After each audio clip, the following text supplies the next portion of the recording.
The text from Mom arrived at 9 a.m. on a Saturday. Charity gala tonight. Grand Meridian Hotel. Need help with coat check. Be there at 5 p.m. Don't be late. Not an invitation. A summons for labor. I stared at the message while sitting in my office at the California Education Excellence Foundation, the $2.1 billion organization I'd built from nothing over the past 8 years.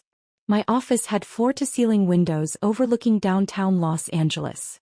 My desk held 3 awards from the past month alone. And my mother wanted me to check coats. My assistant Jennifer knocked. Director Chin? The governor's office called.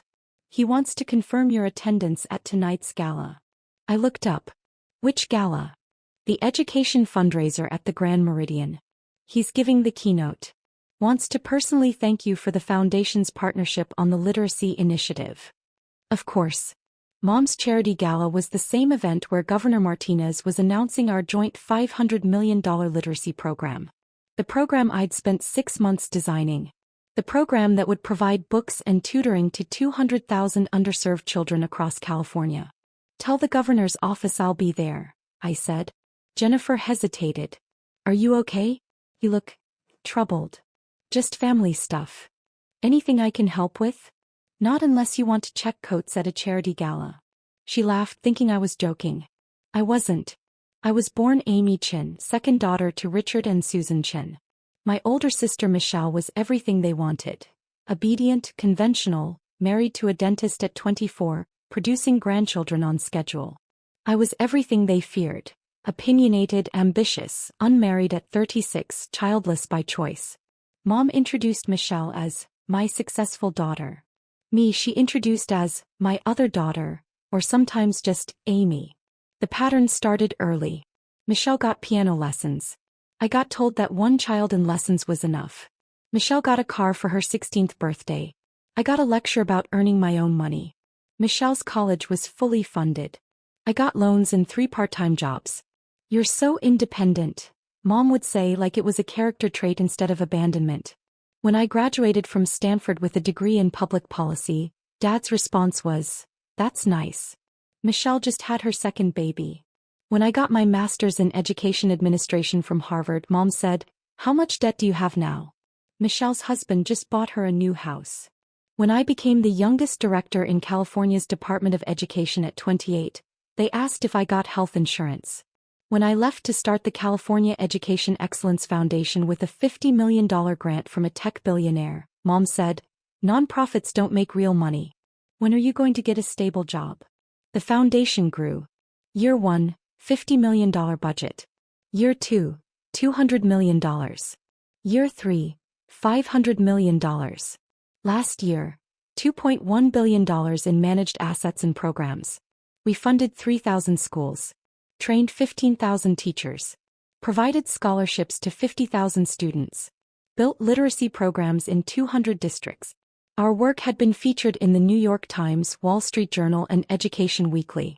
Governor Martinez called me personally to consult on education policy. The U.S. Secretary of Education had me on speed dial. I'd been named one of Forbes' 30 under 30 in education, then 40 under 40 nonprofit leaders. My mother's response to all of this, "That's nice. Michelle's oldest just made honor roll." Mom's charity work was her identity.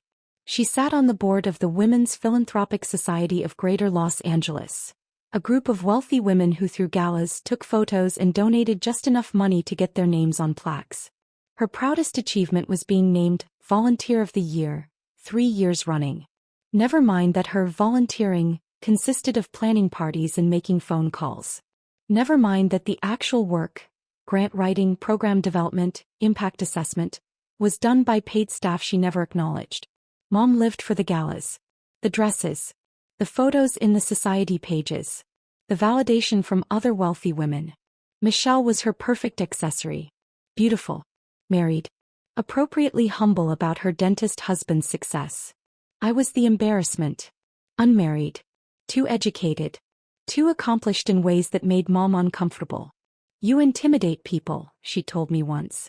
"You should be more like Michelle. Men don't like women who are too successful."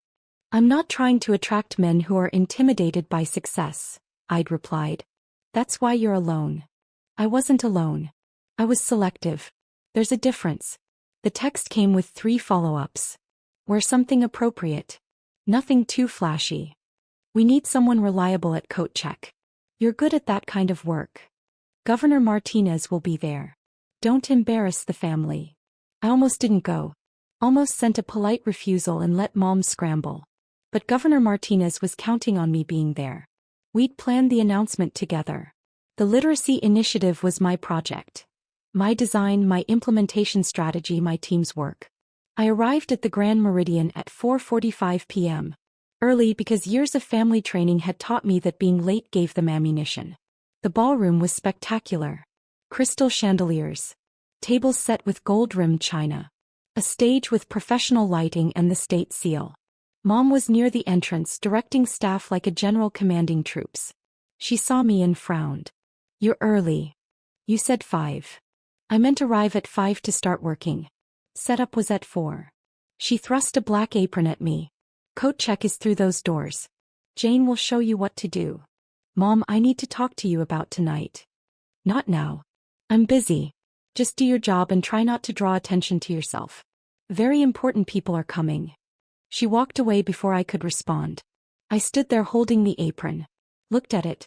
Looked at the ballroom where Governor Martinez would be announcing MY program in 3 hours. Then I did something I'd never done before. I walked to the coat check room, put on the apron, and decided to watch this play out. Jane was a sweet older woman who actually worked for the hotel. You're Amy, she asked. Your mother said you'd help out. That's me. Have you done coat check before? First time. He showed me the system. Text. Hires. Organized rows. Simple work. Guests started arriving at 6. I checked coats, smiled politely and listened to conversations. Susan Chin outdid herself this year. Did you see the centerpieces? Gorgeous. I heard the governor is coming. Susan must have incredible connections. Michelle arrived at 6:30 with her husband Doug. She saw me behind the counter and did a double take. Amy?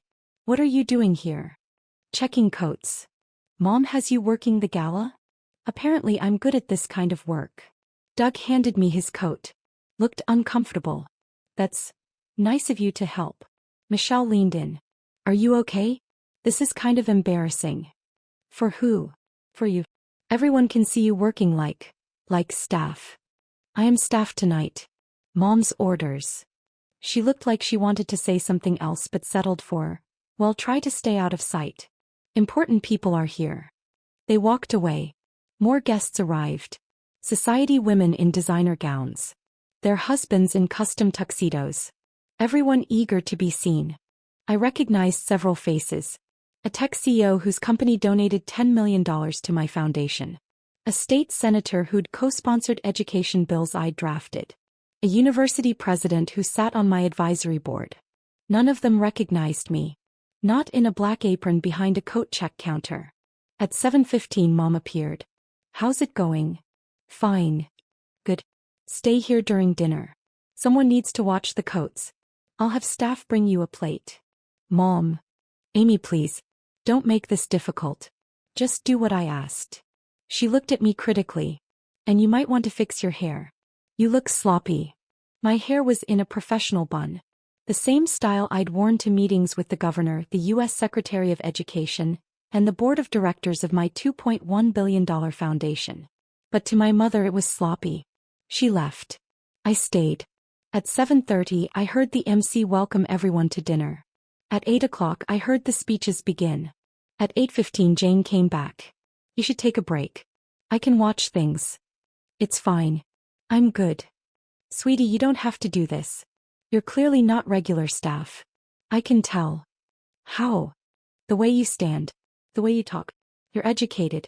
Probably more educated than most people in that ballroom. She smiled gently. So why are you here checking coats? Because my mother asked me to.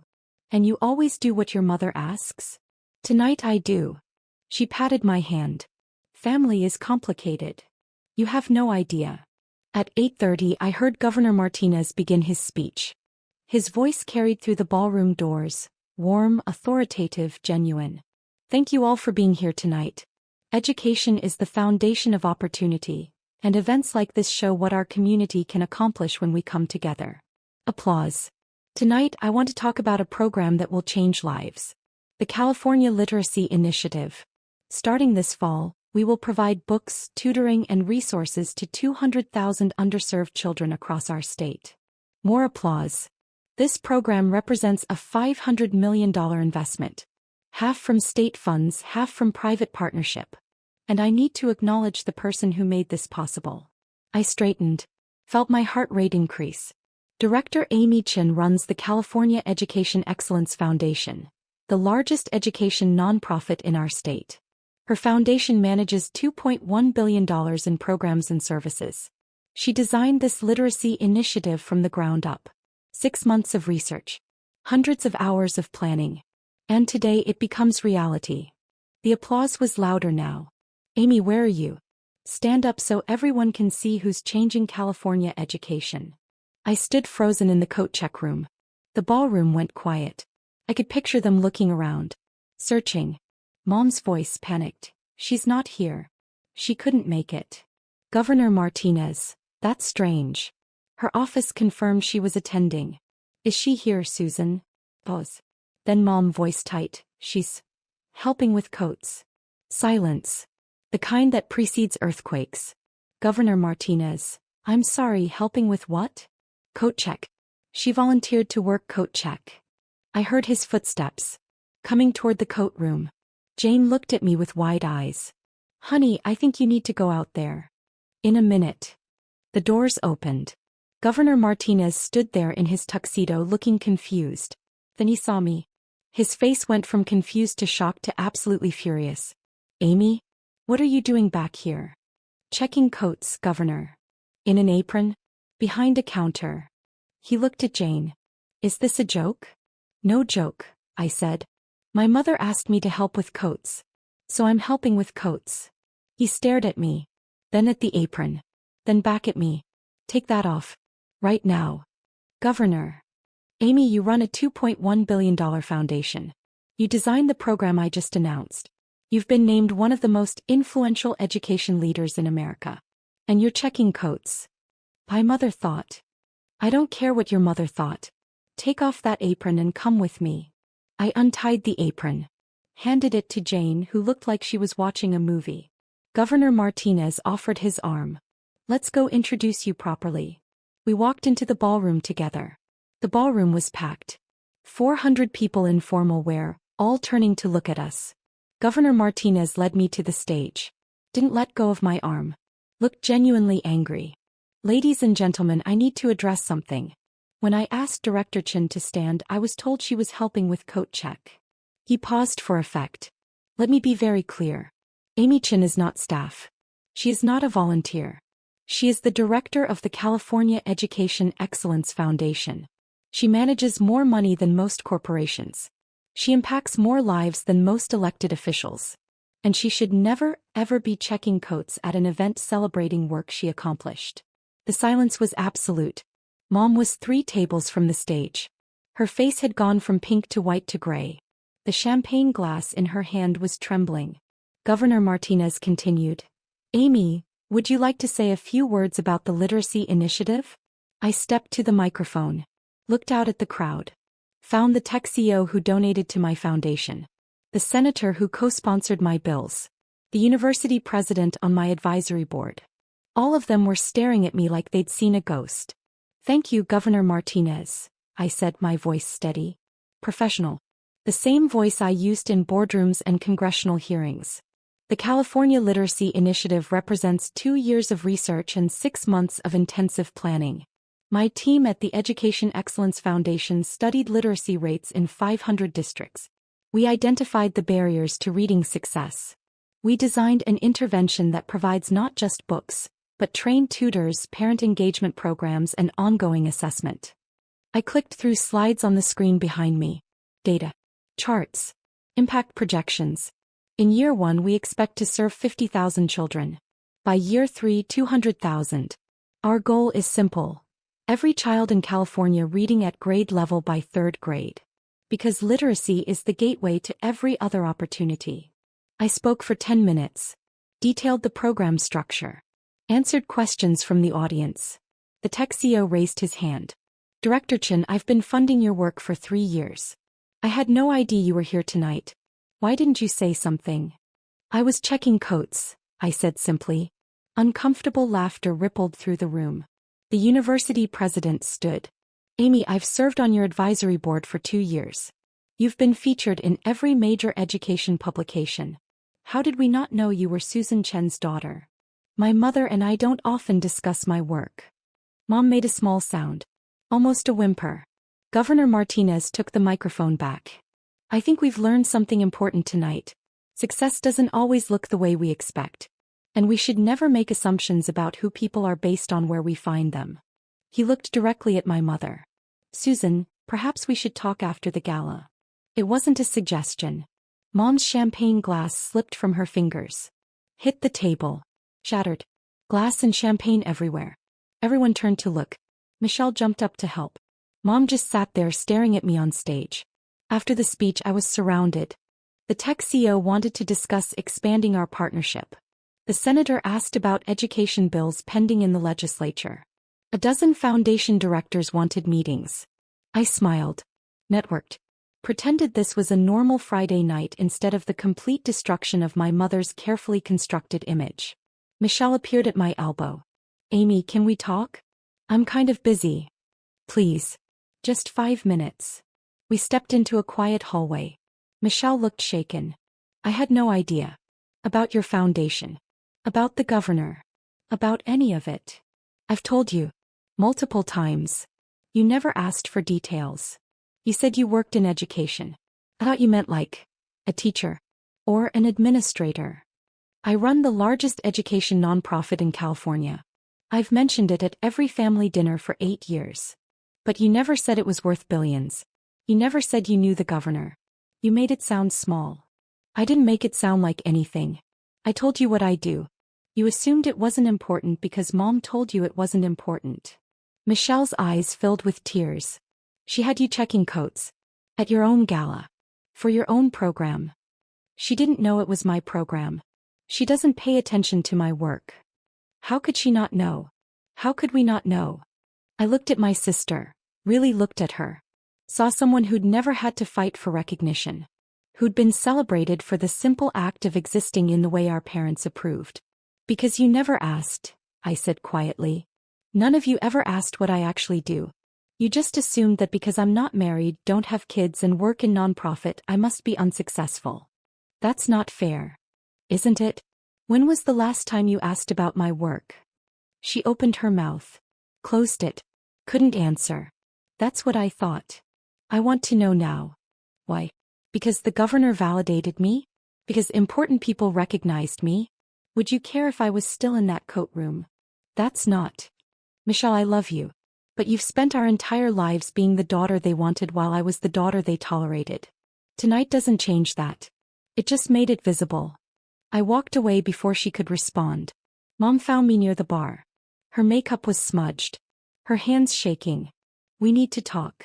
Do we? Amy, please. Not here. You made me check coats here. In front of 400 people. I think here is exactly the right place. Her voice dropped to a desperate whisper. I didn't know. About your foundation. About the governor. You never told me. I told you 8 years ago when I started the foundation. I told you every year when our annual report came out. I told you when Forbes named me to their 30 under 30 foot list. I told you when we hit our first billion in managed assets. Kept my voice even. Professional. You said it was nice and changed the subject to Michelle's children. You could have insisted I pay attention. I'm your daughter. I shouldn't have to insist you care about my life. I do care. You had me checking coats, Mom. At a gala celebrating my work. My program. My achievement. And you put me in an apron and told me not to embarrass you. Her face crumpled. I thought you were just helping out. I didn't know. You didn't know because you never asked. In 8 years you've never once asked for details about my work. Never visited my office. Never attended a foundation event. Never read an article about what we do. You're so private about everything. I'm private because every time I tried to share, you compared me to Michelle and found me wanting. So I stopped sharing. Dad appeared. He'd been watching from across the room. Amy, your mother made a mistake. Don't embarrass her further. Embarrass her? Dad, she had me checking coats while the governor was praising my work. She introduced me to people as my other daughter, while I run a $2.1 billion organization. She told me not to draw attention to myself at an event honoring my accomplishments. You could have spoken up. I did speak up. For 8 years. And you ignored me. Both of you. I took a breath. Steadied myself. But tonight 400 people learned exactly who I am. Not who you wanted me to be. Who I actually am. Mom was crying now. Full heaving sobs. People were watching. Whispering. I need to leave, I said. Amy, wait. No. I'm done waiting. I've waited 8 years for you to see me. To value me. To be proud of me. I looked at both of them. But tonight I realized something. I don't need you to be proud. I have a foundation that serves 3,000 schools. I have a team of 200 people who respect my leadership. I have a governor who calls me for advice. That's enough. I walked away. Left them standing there. Left the gala. Left the family that never saw me as anything more than the other daughter. The story hit the society pages Sunday morning. Education director checking coats at her own gala. A family drama unfolds. The article was brutal. Detailed the evening. Quoted witnesses. Included a photo of me in the apron next to a photo of me on stage with Governor Martinez. The contrast was devastating. By Monday morning my phone was ringing constantly. News outlets wanted interviews. Education journals wanted statements. The foundation's board of directors wanted to understand what happened. I ignored most of them. Called a staff meeting instead. Some of you may have seen the coverage from Friday's gala, I said to my team. I want you to hear the truth from me. My family didn't know what I do. They asked me to work coat check at an event celebrating our literacy initiative. The governor recognized me and corrected the situation. My deputy director, Sarah, raised her hand. Are you okay? Honestly, I'm relieved. I've been hiding who I am from my family because they made it clear they weren't interested. Now everyone knows. The hiding is over. What do you need from us? Asked Marcus, my communications director. Nothing. Keep doing the incredible work you do. This is a personal matter. It doesn't reflect on the foundation. Boss, Sarah said gently. It kind of does. You're the face of this organization. If people think your family doesn't respect you, then people will be seeing the truth. My family's opinion doesn't define my value. Our work does. The team applauded. After the meeting, Governor Martinez called. Amy, I owe you an apology. For what? For putting you on the spot Friday night. I was angry when I saw you in that coat room. I should have handled it more privately. You did exactly what needed to be done. My mother needed to see publicly what she refused to see privately. She called my office. 3 times. Wants me to issue a statement saying it was a misunderstanding. Was it a misunderstanding? No. She admitted she asked you to check coats. Said she didn't realize how successful you were. Tell her there's no statement coming. The truth is the truth. He was quiet for a moment. You know, I've worked with hundreds of nonprofit directors. Most of them desperate for recognition. For credit. You're the opposite. You do the work and don't care who knows. I care. I just don't need the validation from people who don't value me. Your parents. My sister.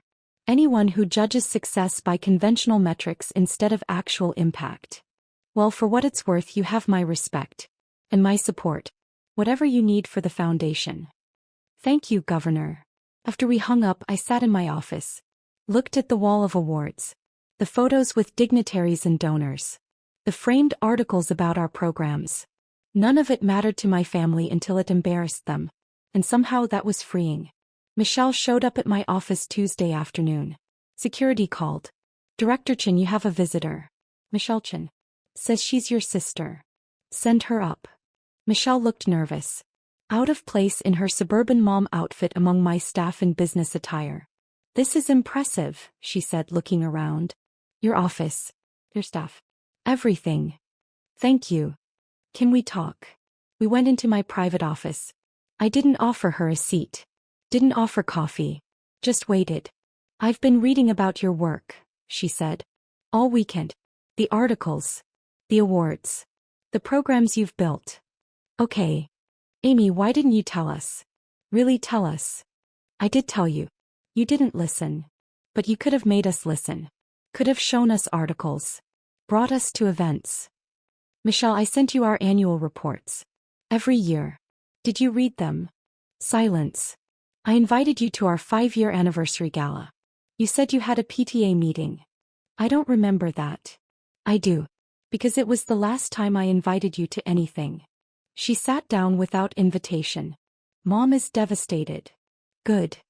Amy. Michelle, Mom had me checking coats at my own gala. While the governor was praising work I'd done. She told me not to embarrass her in front of important people who were there because of me. What response do you expect? She didn't know. Because she didn't ask. For 8 years. Neither did you. Neither did Dad. I took a breath. I'm not angry. I'm just done. Done with what? Done trying to be someone you value. Done shrinking myself to make you comfortable. Done pretending that your approval matters. Michelle's eyes filled with tears. We're family. No. We're related. Family shows up. Family pays attention. Family celebrates your success instead of ignoring it until it embarrasses them. I want to fix this. Why? Because you're embarrassed? Because your friends saw the article? Or because you actually care? She didn't answer. Couldn't answer. That's what I thought, I said quietly. Michelle, I love you. But I don't need you. I have a team of 200 people who respect my work. I have partners who value my expertise. I have impact that matters. That's enough. What about Mom and Dad? What about them? They want to apologize. Too late. Amy. Michelle, go home. Take care of your kids. Live your life. But don't come here expecting me to absolve you or them. I'm not angry. I'm just indifferent. And that's worse. She left crying. I went back to work. Dad sent an email Wednesday. Subject, we need to talk. I deleted it. Mom sent flowers Thursday. Lilies and roses. The card read, I'm so sorry. Please call. I sent them to a children's hospital with a note. From the California Education Excellence Foundation. Friday they showed up at my office. Security called. Your parents are here. They don't have an appointment. Tell them I'm unavailable. They're insisting it's important. I sighed. Went to the lobby. They looked small. Diminished. Dad in his weekend casual clothes. Mom without her usual armor of designer outfits and perfect makeup. We need to talk, Dad said. I'm busy. Amy, please. Mom's voice cracked. Everyone is talking about us. About what we did. Our friends. The society women. Everyone knows. Yes. Everyone knows you had your daughter checking coats at her own gala. How embarrassing for you. It's not about embarrassment. Yes, it is, Mom. It's always been about embarrassment. I embarrass you by being unmarried. By working in nonprofit. By not giving you grandchildren. By being successful in ways you don't understand. Kept my voice level. Professional. But here's the thing. Your embarrassment isn't my problem anymore. Dad stepped forward. We're your parents. We deserve respect. You're people who raised me. Respect is earned. And you've spent 36 years showing me exactly how little you respect my choices, my career, my life. We came to apologize, Mom said. I don't want your apology. I want you to leave. Amy. Leave. No. Or I'll have security escort you out. They left. I went back to my office. Back to work. Back to the life I'd built without them. 6 months after the gala, the Literacy Initiative launched. 50,000 children in their first semester. Books delivered. Tutors trained. Programs running. Governor Martinez attended the launch event at an elementary school in South Los Angeles. This program represents the best of public-private partnership, he said to the assembled media. Director Chin and her foundation turned a $500 million investment into real impact. Real change. Real opportunity for children who deserve it. I watched third graders read books we'd provided. Saw their faces light up when they succeeded. This was what mattered. Not my mother's approval. Not my family's recognition. This. After the event, a reporter approached. Director Chin, there's been interest in the story from 6 months ago. About your family. Would you comment? No. Just a quick statement about. My family is private. My work is public. I only discuss the work. The story ran anyway. But this time it focused on the program. The impact. The children. My family was a footnote. As it should be. 1 year after the gala, Michelle sent a birth announcement. Her third child. A girl named Sophia. The card included a note. We'd love for you to be part of her life. She should know her aunt. I sent a gift. A college savings bond worth $10,000. Didn't attend the baby shower.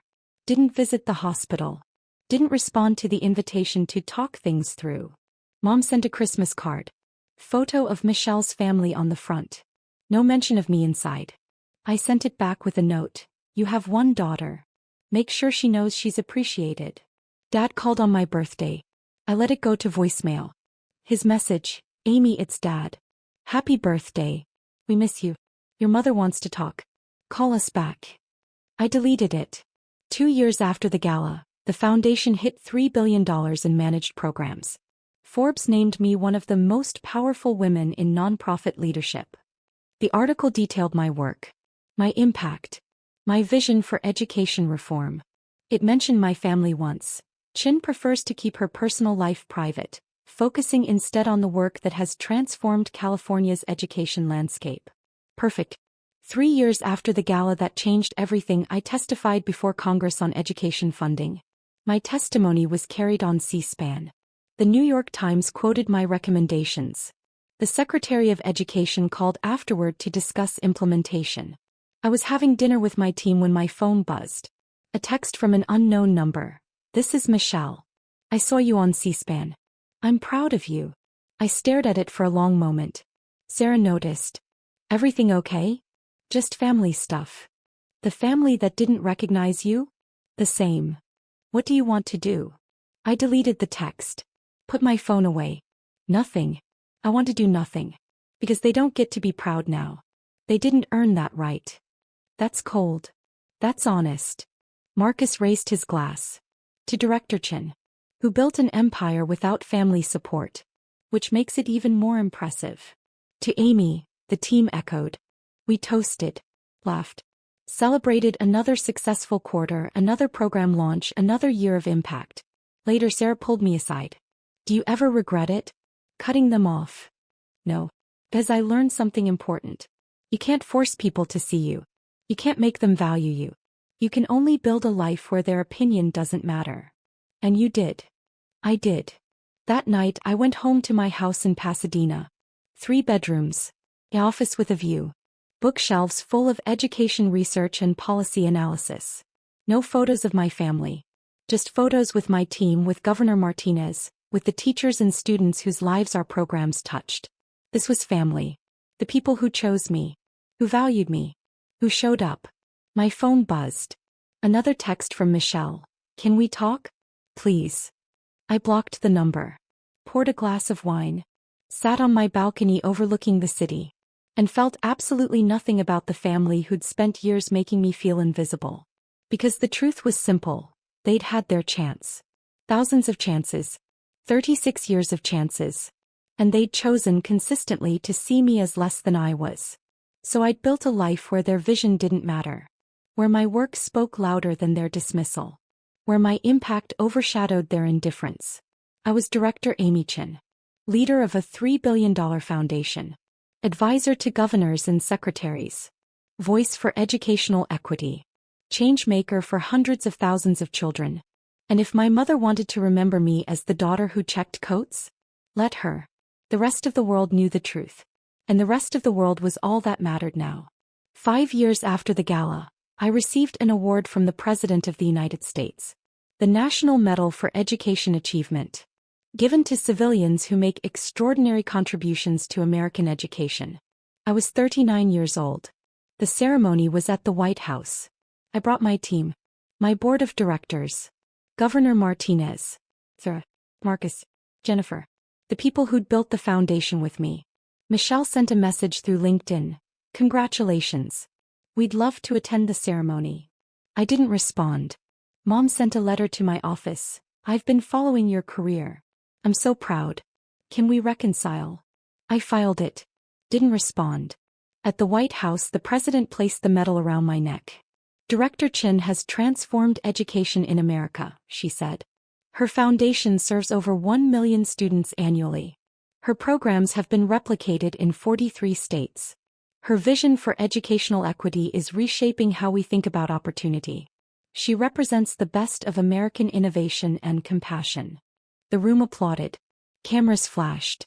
I shook the president's hand. And somewhere in California, my mother was probably watching. Finally seeing what I'd built. Finally understanding what she'd missed. Too late. Always too late. After the ceremony, Governor Martinez found me. Your family reached out to my office. Asked if I could help them reconnect with you. What did you say? I said you're an adult who makes her own decisions. And that some bridges once burned can't be rebuilt. Thank you. He studied me. Do you ever regret it? The complete cut-off. No. Because they had every opportunity to be part of this journey. They chose not to. I'm not obligated to let them celebrate the destination after they mocked the path. Fair enough. He smiled. For what it's worth, you've built something extraordinary. With or without them.